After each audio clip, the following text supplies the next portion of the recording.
Presyo sa Kopras sa Region 11, Misaka kung pila atong sayron sa report ni Jandy Esteban.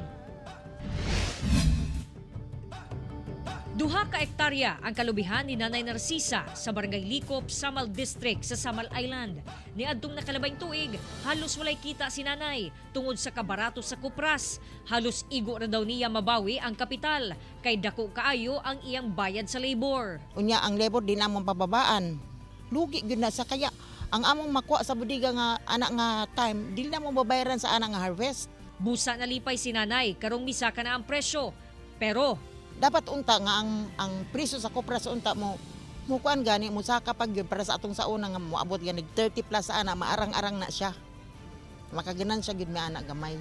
sumala sa Philippine Coconut Authority Region 11. Misaka na ngadto sa 24 hangtod 26 pesos and 50 centavos ang matag kilo sa kopra sa rehiyon. Kay nihit daw ang supply sa lana sama sa palm ug vegetable oil sa ubang mga nasod gumikan sa winter season.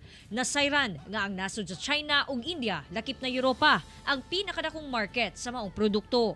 Kahinumduman nga nagsagunson ang pagnaog sa presyo sa kopra sa nakalabayng tuig, diin miabot sa 9 pesos matag kilo ang pinakaubos nga presyo. Kauban si Mel Colmenares sa kamera, ako si Jandy Esteban para sa One Mindanao.